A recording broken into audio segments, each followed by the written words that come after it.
ተመልካቾቻችን በሳምንቱ በሰላም ካቶሊክ ቴሌቪዥን ሲተላለፉ ከነበሩ ዜናዎች መካከል አበይት ያልናቸውን ይዘንላችሁ ቀርበናል። አብራችሁን ቆዩ።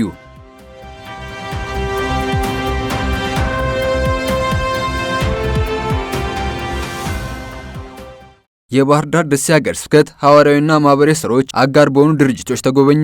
በጉብኝቱ የቤተ ክርስቲያን እርዳታ ድርጅት ኤድ ቱ ዘ ቸርች ኒድ ዋናው ቢሮ የምስራቅ አፍሪካ ዳይሬክተር ሚስተር ቶኒ፣ የተቋሙ የእንግሊዝ ብሔራዊ ዳይሬክተር ዶክተር ኮሮሊን ሁል እንዲሁም የክኔዋ የኢትዮጵያ ቢሮ ኃላፊ አቶ አርጋው ፋንቱና የስራ ባልደረባቸው ታዛነሽ ካሳውን መገኘታቸውን ተገልጿል። በጉብኝቱ የባህር ዳር ደሴ ሀገረ ስብከት ጳጳስ ብፁዕ አቡነ ልሳኑ ክርስቶስ እንዲሁም የሰበካው ጽሕፈት ቤት ኃላፊ ክቡር አባ ስንታየሁ ገላው ሲገኙ በባህር ዳር ከተማ አዲስ ሊሰራ የታቀደውን የካቴድራል ግንባታ፣ በቦታው ያለውን የስራ እንቅስቃሴ፣ የደብረ ገነት ኪዳነ ምሕረት ቤተክርስቲያንን፣ የተለያዩ መሰረተ ልማቶችን፣ የትምህርት ቤት ግንባታዎችን፣ የቁምስናና የሰበካውን ጽሕፈት ቤት የስራ ሂደት ተካተዋል።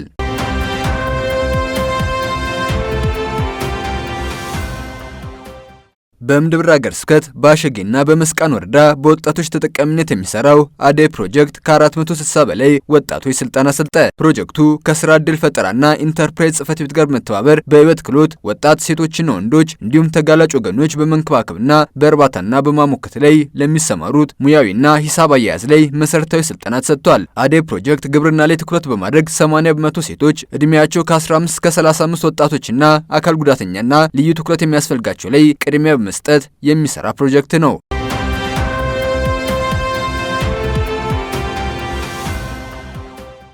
መተማመን አነስተኛ ብድር አቅራቢ የገንዘብ ድርጅት አክሲዮን ማህበር የባለ አክሲዮኖች 17ኛ መደበኛ ጠቅላላ ጉባኤውን አካሄደ። በጉባኤው የአራት ሀገረ ስብከቶች ብፁዓን ጳጳሳት ሲገኙ የተቋሙ የዳይሬክተሮች ቦርድ ሰብሳቢ፣ ዋና ስራ አስፈጻሚ፣ የቦርድ አባላት፣ በርካታ ካህናት፣ ደናግል፣ የሀገረ ስብከት ተወካዮችና የተቋማት አመራሮች፣ የብሔራዊ ባንክ ተወካይ በአጠቃላይ 94 በመቶ አባላት በተገኙበት ተካሂዷል። በ17ኛ መደበኛ ጠቅላላ ጉባኤውን በቀረበው ያሳለፍነው ዓመት የስራ ዘመን አፈጻጸም ሪፖርት በኢኮኖሚ ዘርፍ አንዳንድ ችግሮች ቢከሰቱም የተሻለ አፈጻጸም ለማስመዝገብ መቻሉ ተገልጿል። ተቋሙ እንደ አውሮፓውያን አቆጣጠር በ2024-25 በነበረው አፈጻጸም ከፍተኛ ውጤት ማስመዝገብ ሲገለጽ በአመቱ የተጣራ 126 ሚሊዮን ብር በማትረፍ ካፒታሉን ማሳደግ መቻሉም ተገልጿል።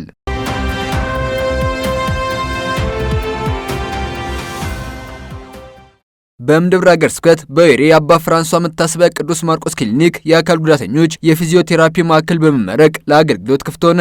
በ4 ሚሊዮን ብር ወጪ የተገነባው ማዕከሉም የአእምሮ እድገት ውስንነትና ከአእምሮ ጤና ጋር በተያያዘ የአካል ጉዳት ያለባቸው ህጻናትና ታዳጊዎች የማገገሚያ ማዕከል ሆኖ እንደሚያገለግልም ተገልጿል። በወይሬ አባ ፍራንሷ መታሰቢያ ቅዱስ ማርቆስ ክሊኒክ የአካል ጉዳተኞች የፊዚዮቴራፒ ማዕከል ምርቃት የእምድብር ሀገረ ስብከት ጳጳስ ብፁዕ አቡነ ሉቃስ፣ የአንጀሎ ኢን አፍሪካ መስራች ዶክተር አልቤርቶ፣ የፕሮጀክቱ ዋና አስተባባሪ፣ ከሌሎች አጋሮቻቸው የጽሕፈት ቤት ኃላፊዎችና ሰራተኞች እንዲሁም የክሊኒኩ የስራ ኃላፊዎችና ሰራተኞች ተገኝተዋል።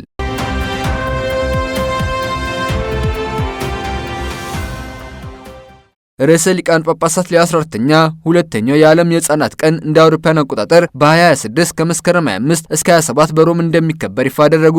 የዓለም የህፃናት ቀን ከመላው ዓለም የመጡ ህፃናትና ቤተሰቦቻቸው የሚሳተፉበትና የአብሮነትና የጸሎት ጊዜም እንደሚኖረው ተገልጿል። ቀኑ መከበሩ ካቶሊካዊት ቤተክርስቲያን ለልጆችና ለቤተሰቦቻቸው ቅርብ መሆኗ ማሳያና ተስፋን የሚሰጥ ተግባር መሆኑም ተገልጿል። የ2026 የህፃናት ቀን አርማም ይፋ የተደረገ ሲሆን 7ቱ አህጉራት እንዲወክል ተደርጎ የተዘጋጀና በህብረ ቀለማት ያጌጠ ነው። በዓለም የካቶሊክ የህፃናት ቀን መከበር የጀመረው እንደ አውሮፓውያን አቆጣጠር በ2004 ሲሆን ከ100 በላይ ሀገራት የተውጣጡ 100,000 ህፃናት ተሳትፈዋል።